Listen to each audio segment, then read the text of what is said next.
यवतमाळच्या उमरखेडमधून प्रशासनाच्या झोपेचं खोबरं करणारी एक मोठी बातमी समोर येते। तालुक्यातील शिंदगी आणि कोपरा वैनगंगा रेती घाटावर सध्या खुलेआम रेती तस्करीचा बाजार भरलाय। प्रशासनाने याकडे जाणीवपूर्वक दुर्लक्ष होत असल्याचा संतापजनक आरोप नागरिक करत आहेत। विशेष म्हणजे या रेती घाटांचा लिलाव झाला असला तरी अद्याप शासनाच्या अधिकृत रेती वाहतूक पावत्या मिळालेल्या नाहीत।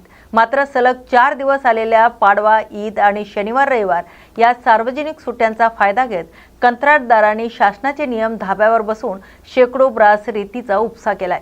आश्चर्याची बाब म्हणजे या ठिकाणी शासनाचा कोणताही प्रतिनिधी किंवा तहसील कर्मचारी फिरकलेला नाही। पावत्या नसताना कुणालाही न जुमानता ही अवैध वाहतूक कुणाच्या आशीर्वादाने सुरू आहे असा प्रश्न आता उपस्थित होतोय। उमरखेडचे तहसीलदार आणि उपविभागीय अधिकारी या गंभीर बाबींकडे लक्ष देऊन कठोर कार्यवाही करणार का? या सुट्ट्यांच्या काळात शासनाचा महसूल असाच बुडत राहणार हाच मोठा सवाल विचारला जातोय। गडचिरोली जिल्ह्यातून एक अत्यंत भीषण आणि काळजाचा थरकाप उडवणारी बातमी समोर येते। गडचिरोली चारमशी मार्गावरील तळोदी येथे स्कॉर्पिओ आणि ट्रॅव्हलचा भीषण अपघात झालाय। यामध्ये 4 जणांचा जागीच मृत्यू झालाय, तर मिळालेल्या माहितीनुसार रविवारी सायंकाळी 6 वाजेच्या सुमारास हा अपघात घडलाय।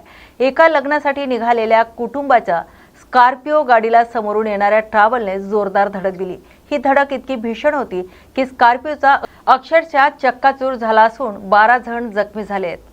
घटनेची माहिती मिळताच जिल्हाधिकारी अविशांत पंड्या यांनी तातडीने जिल्हा रुग्णालयात धाव घेतली आणि जखमींची विचारपूस केली। त्यांच्यासोबतच आमदार डॉक्टर मिलिंद नरोटे आणि वरिष्ठ पोलीस अधिकारी उपस्थित होते, तर जिल्हा अधिकाऱ्यांनी जखमींवर विनाविलंब आणि दर्जेदार उपचार करण्याचे कडक आदेश प्रशासनाला दिले आहेत।